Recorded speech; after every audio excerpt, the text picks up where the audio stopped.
Welcome. Welcome, everyone.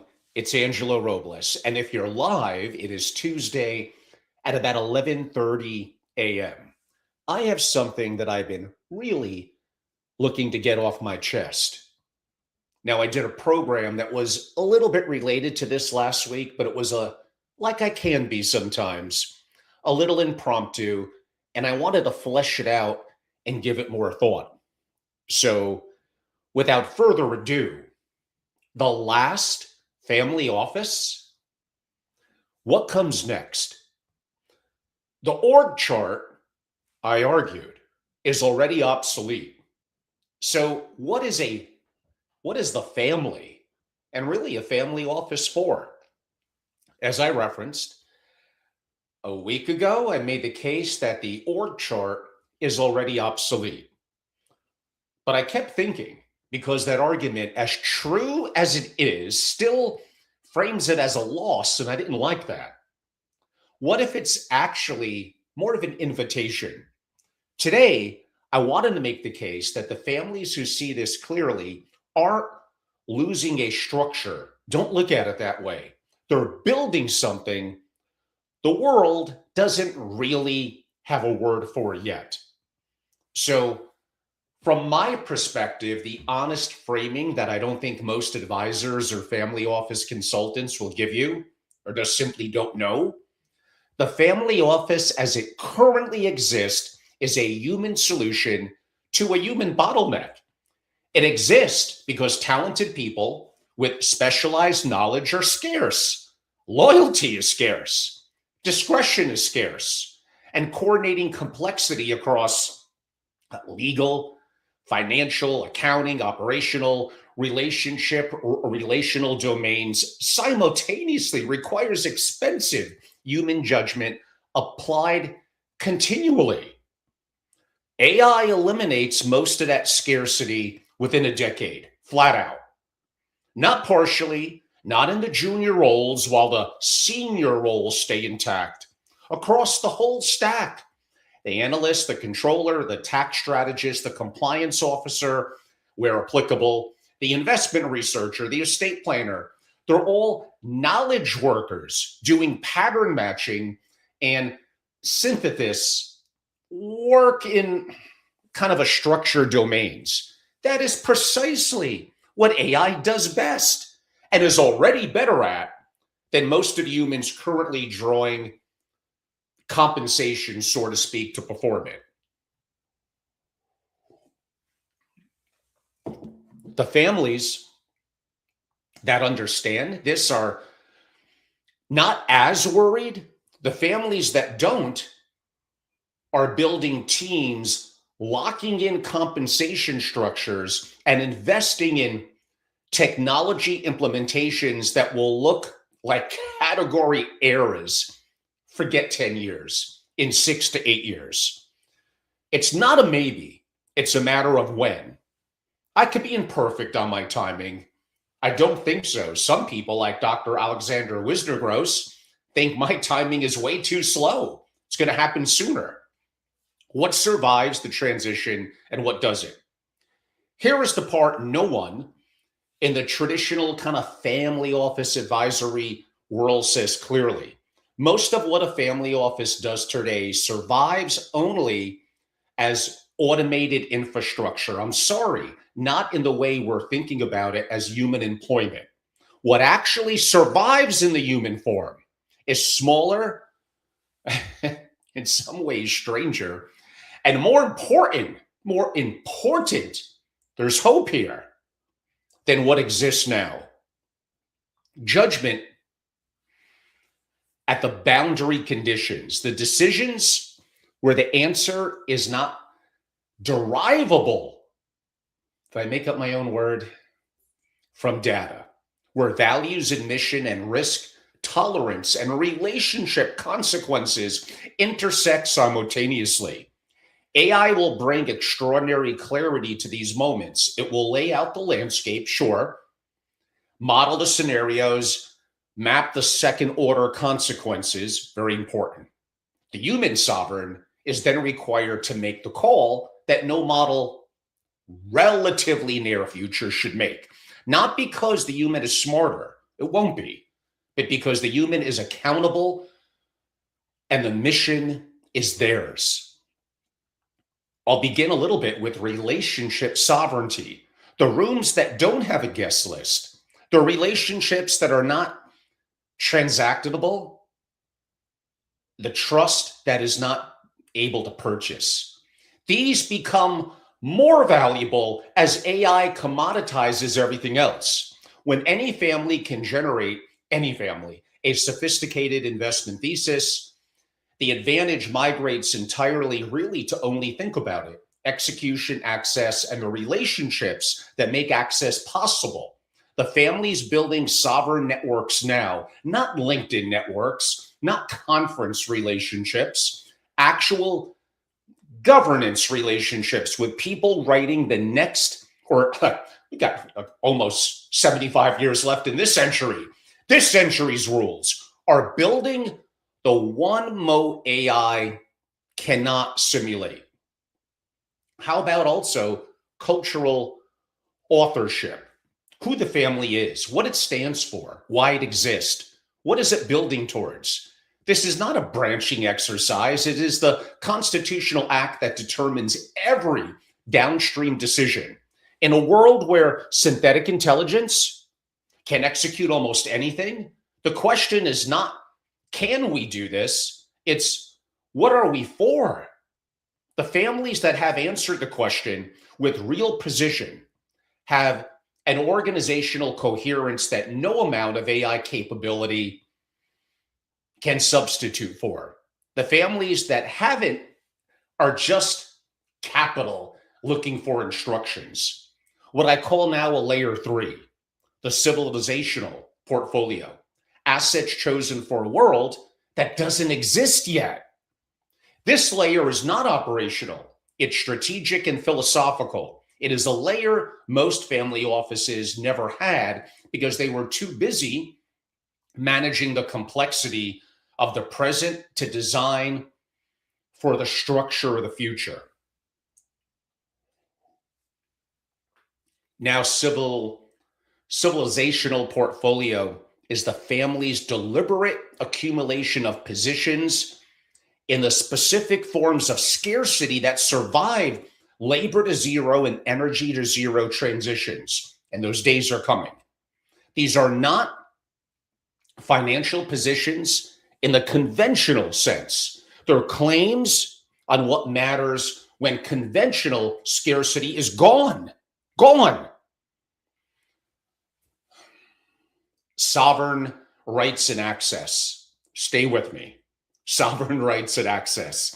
Relationships with the bodies writing the rules of the new economy, including off-world, yes, literally, governance frameworks that will determine property rights over resources whose value I can't calculate now. Helium-3 deposits on the lunar surface, metallic asteroid extraction rights, cislunar logistics infrastructure. These are not speculative investments. These are the 21st century equivalent of the land grants, creating the dynasties of the, not with the 19th century, available to those early enough and patient enough to establish position before the legal frameworks crystallize and exclude latecomers permanently. Another one, biological capital. The family's longevity, infrastructure, genetic heritage, cognitive enhancement programs. Understood, not as personal health choices, but in some ways, capital allocation towards the asset that makes all other assets meaningful. A principal who is 58 in 2026 and has access to serious longevity protocols, they're not planning a 25-year time horizon. They're planning an 80-year horizon. And every investment decision, governance structure, and legal framework should reflect that reality rather than mortality assumptions baked into a previous era's planning tudes. And what is that going to do to the rising gen governance, passing the torch? Well, We got a big discussion ahead of us in the future. This comes down all to authentic human experiences at scale. In a world where AI generates unlimited synthetic content, genuine human creativity, presence, and experience becomes the ultimate luxury and the ultimate form of cultural influence. The family that owns the institutions of authentic human experience, the physical venues, the artist relationships, the cultural assets that can't easily be replaced, own something no model can replicate and no amount of synthetic generation can displace. Now, I'm on a roll here. Proprietary intelligence, not data. There's a difference. Not data, which is abundant, but the synthesis of relationships, pattern recognition, contextual judgment that produces genuine informational advantage in closed markets. This is the family's AI ecosystem combined with its human sovereign network, producing intelligence that no commercial platform can access and no competitor can purchase. Now, there is a meaning problem that nobody is talking about. And here is what the operational conversation, when we focus on that, obscures. AI doesn't just eliminate jobs inside the family office or traditional org chart. Sure, it eliminates the psychological scaffolding that organized the principal's identity. Think about it. So, managing complexity was meaningful. Stewardship, or the stewarding of relationships was meaningful. Building the team, developing the people, solving the hard problems. These were not just functions, they were the very texture of life well spent. AI takes most of that texture away and hands the principal something they may not be prepared for. How about radical freedom and radical purposelessness at the same time, simultaneously? The families that navigate this well will have done the philosophical work in advance. They will have defined the mission not as an aspiration, but an operating system. And one thing that doesn't change while everything else evolves around it, the mission gives the principal something that AI cannot, a reason to exist that isn't derivable from optimization. The families that haven't done that work will find themselves extraordinarily liquid, extraordinarily capable, and extraordinarily lost. Wealth without mission and a purpose in a post-scarcity world, that's not going to feel like freedom. It's going to be the most gilded form of drift ever constructed. The specific mistake almost every family office makes now, taking this back in. They hire for the org chart that even 18 months ago made sense. They might even bring in a chief AI officer whose mental model is still enterprise software deployment.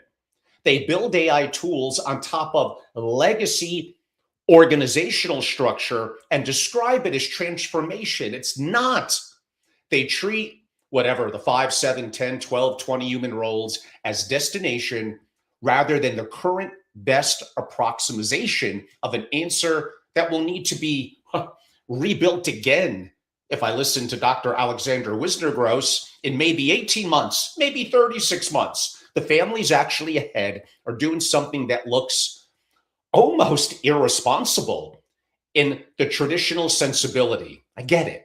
They're building organizational impermanence into the design itself. They are telling humans in sovereign roles that their highest success condition is making their own role unnecessary.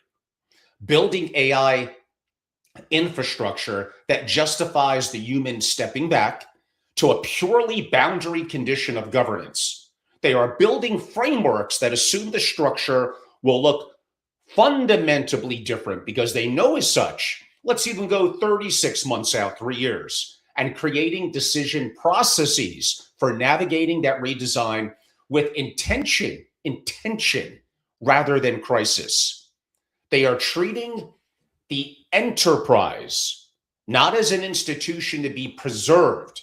That's the wrong approach, but as a living system to be continuously evolved, holding mission and values, of course, is permanent, while treating every structure, every role, every process, every technology as provisional.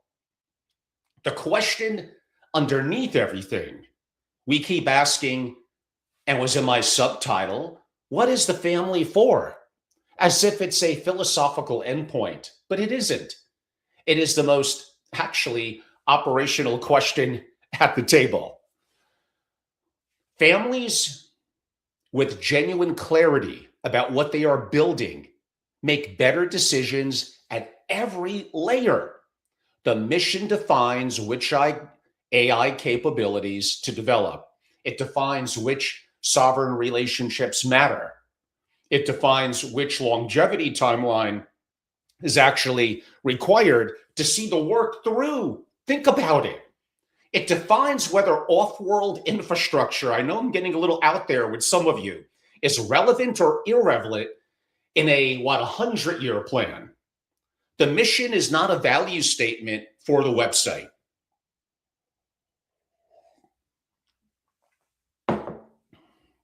It is the constitutional document of a living system, the one input that doesn't change while everything else around it, everything else evolves around it. The families that have answered it are already operating at something that existing vocabulary, like I said earlier, I don't really have a word for it because it's not a family office, not a foundation, not a corporation, not even a sovereign wealth fund.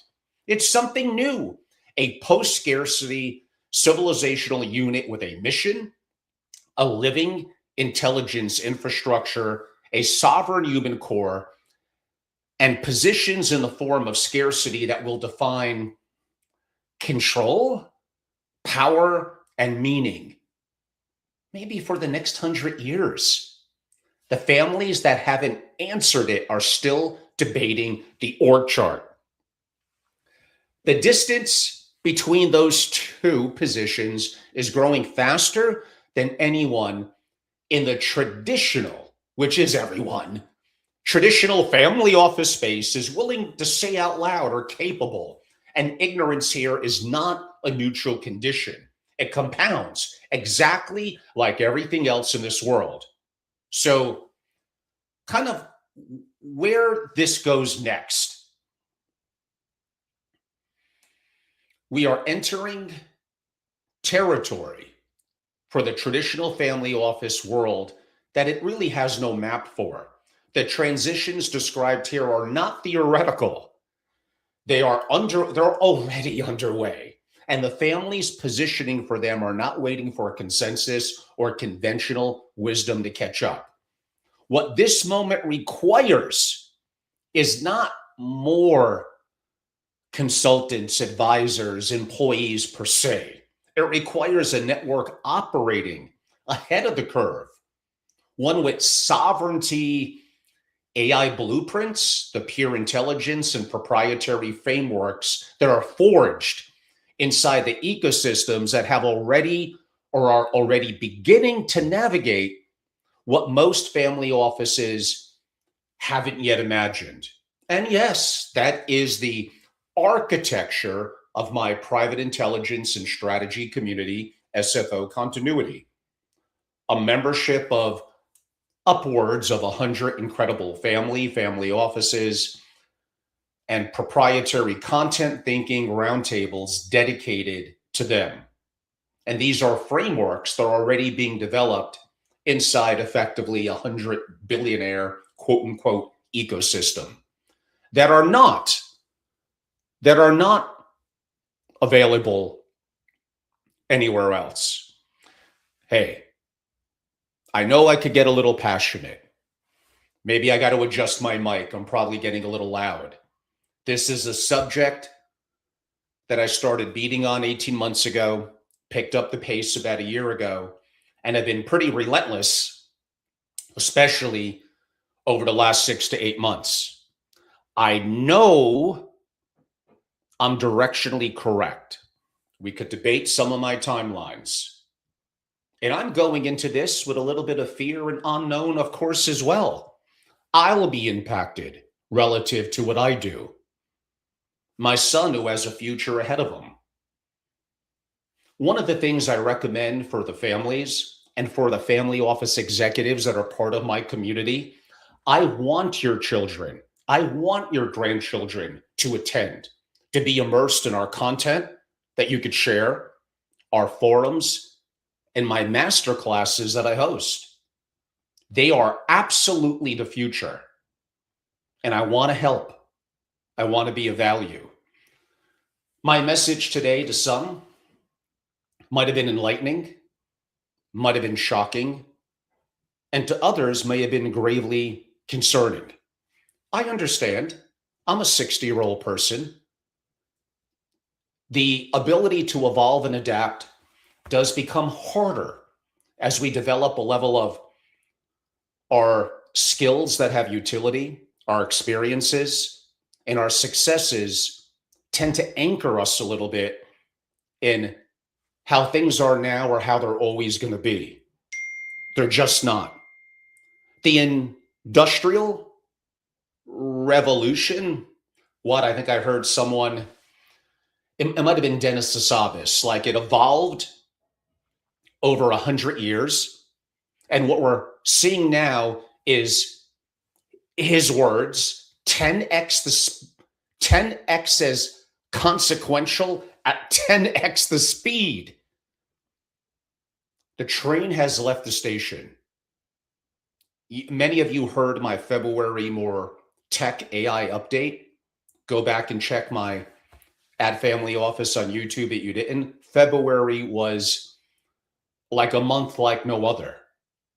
From the Mexican hack to the advancements in all the frontier platforms, to what China's doing, to what we're seeing play out with the Department of War here in the US with Anthropic, to the advancement of Perplexity Computer, more coming of age of OpenClaw. I mean, it was kind of a moment. It was wow, what a time. Like, I'm just saying, maybe the timelines are a little off. In some ways, I certainly hope so. But directionally, we know this is accurate. There are adaptations that we need to move forward on. And again, what I always say is if I could do it, an average person who's older, who was set in his ways, I have resilience, I got that. But I got courage. I got the gumption to take action and move forward. But you all probably have greater skills. You could do it. I could take the hundreds and hundreds of hours that I put in and the luck that I have knowing an incredible network around the world and bring it to you for you to form your own thesis and make your own decision. Don't get anchored in my thoughts. Don't get caught in an echo chamber. But I just look at what's going on in the family office world now, and I think the majority are so well-meaning, but I think they're so ignorant and so behind on these issues. Like, it's just shocking to me. I feel like I'm out there all alone. Whether I'm going to be right, well, time will tell, and in my examples, probably sooner rather than later. So being a part of what I built, I know I did a little bit of a promotional type video yesterday, but I love what I do, what I've built in my private community. And in talking about my Palm Beach program, it simply literally is 4 days beginning March 16th that could change everything. Because a lot of the incredible thought leaders that I referenced and some I didn't reference are going to be there. Most of them not just for a session and go or a day or go. They're going to be there for most of them a 2 to 4 day window. They're going to be ingrained and you're going to meet them. You're going to interact with them. You're going to hear amazing thoughts, arguments, debates. I'm not afraid to be a little confrontational. And my guests who go up on stage, they know that. I'm not there to kiss their butt. They may whip me, they may be right, but we're there to uncover what we deem to be the truth, what we deem to be ways that could get us to think, to form our own thesis. And I want it to be something special for my members who are part of my community that are coming from around the world, that in under 2 weeks are going to join me in Palm Beach. But of course, membership is far more than 4 days. But if it was just that and you were there, it would easily be worth it. But my programming around the world, my proprietary 700-page handbooks, my content, my multitude of private books and private videos, and the real important one that I did 3 times last year and going to repeat multiple times this year, my AI Family Office Masterclass with the best instructors in the world, dedicated to investments and family offices. Very, very targeted. And again, if I could do it, if I could build AI agents, swarms, have them orchestrated, and I'm creating apps sometimes every day, imagine what you could do. Imagine with the right guidance or AI integration engineer. This is a chance for you to secure your position in the community, your gainful employment, and you're going to be the person who's going to be future forward in whatever role in the community that you think is going to be valuable. So, sure, did I go a little out there today on a limb? I probably did.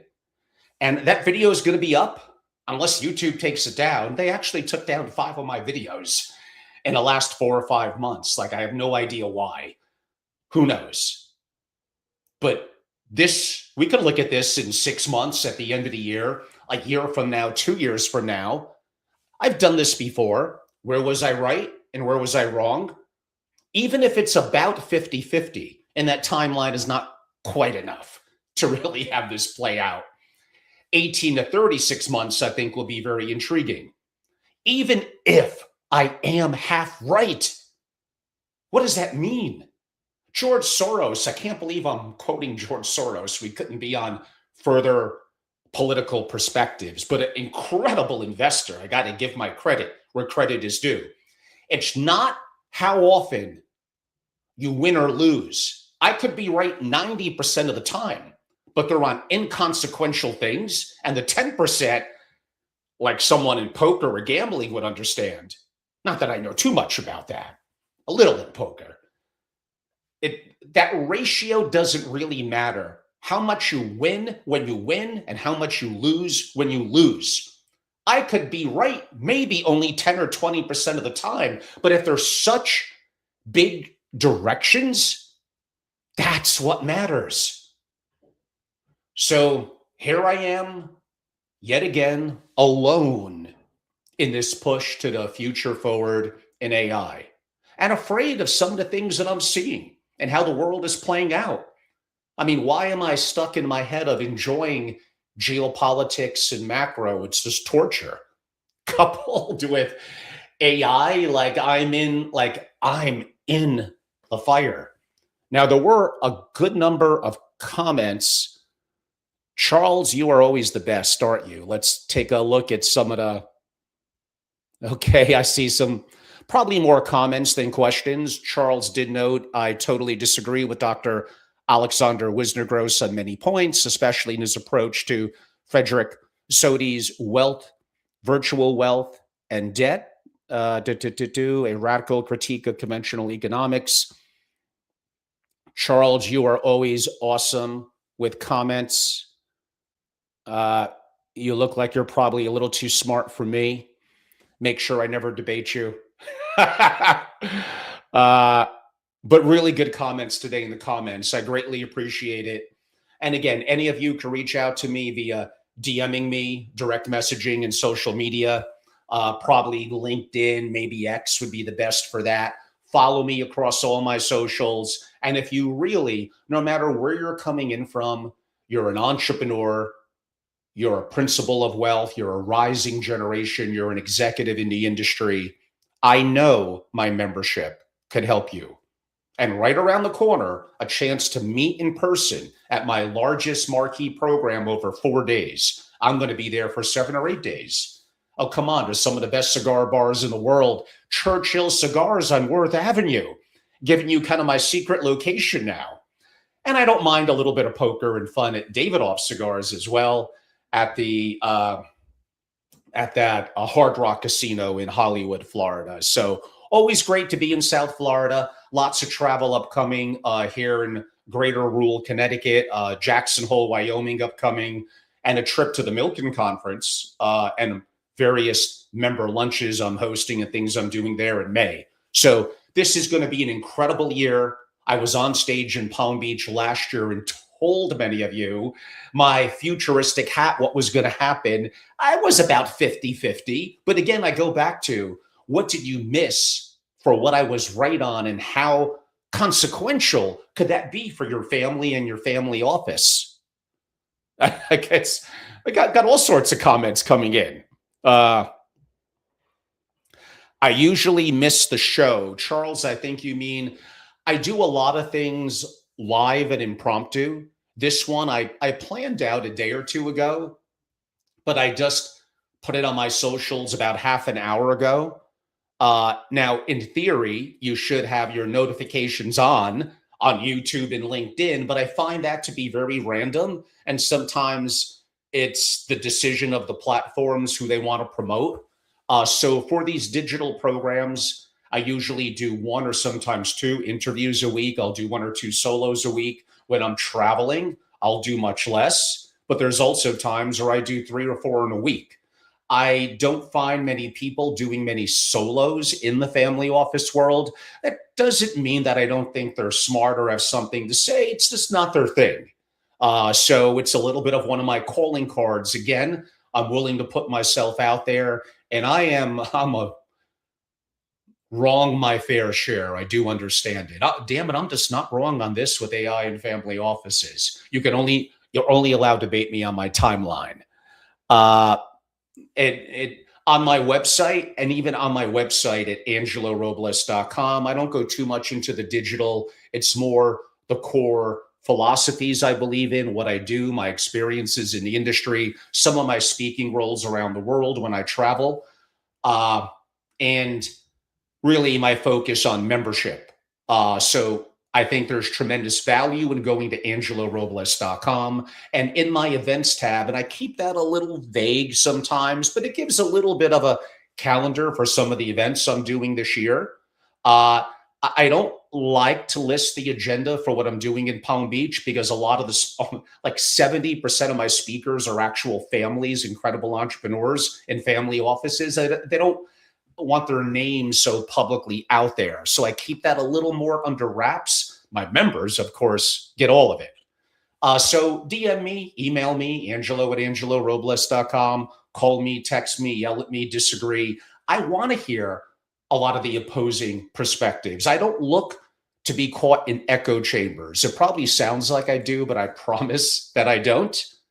And yes, I am enthusiastic when I talk about what I do, and that membership and immersive and peer-to-peer and face-to-face, not only digital, and being hands-on with like the best family office fixers and thinkers in the world, which is what I am convening in Palm Beach, and variations of that I did in Miami, we'll do in LA, we'll do in New York, we'll do in Vienna.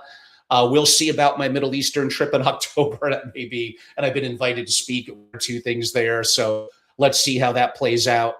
Again, I got a great live guest tomorrow, David Moscato from Europe, joining me at 11 o'clock Eastern, and we are going hard.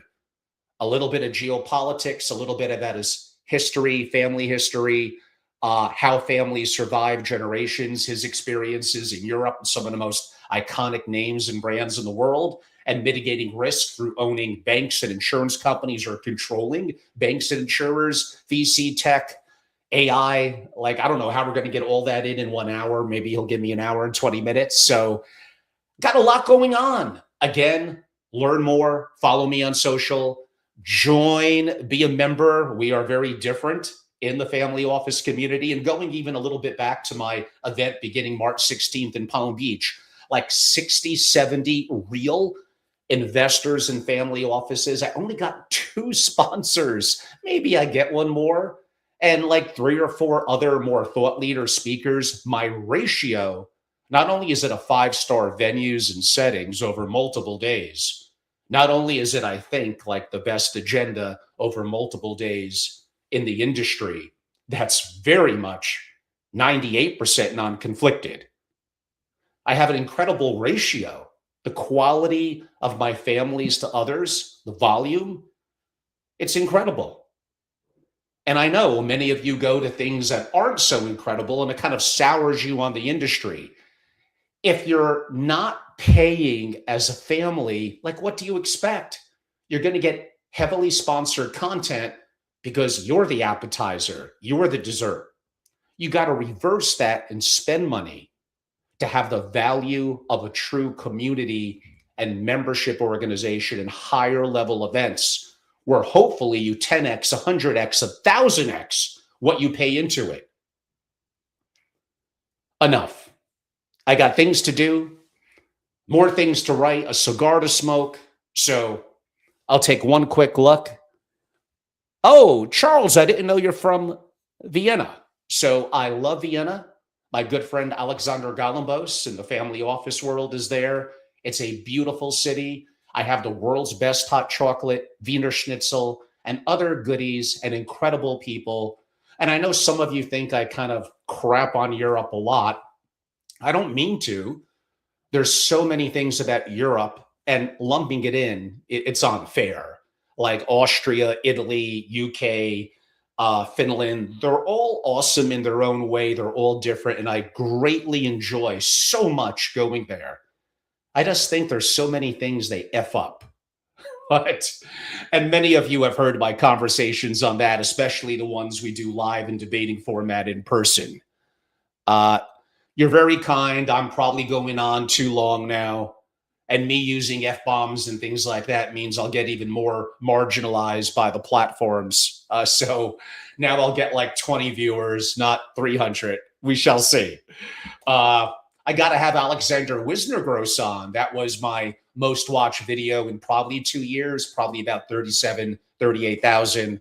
I got to get Michael Saylor on. That had about 300,000. But I've been knocking on Michael's door for like a year now, and his team tells me, like, reach out again in 2 weeks, in 2 weeks. And I don't know, the 2 weeks seems to stretch on. Anyhow, I appreciate all of you. I'm Angelo Robles. Thank you so much. Do subscribe, do reach out, do go to my website, angelorobles.com. The weather, I hopefully starting to thaw a little bit for many of you here in kind of rural New England. I'm looking outside now. Damn it, it's snowing. But I think that's kind of cool. Eventually, I'll get tired of it, but I'll be in Palm Beach in a week and a half, and that'll be fun. Thank you all so much, everyone. Appreciate you.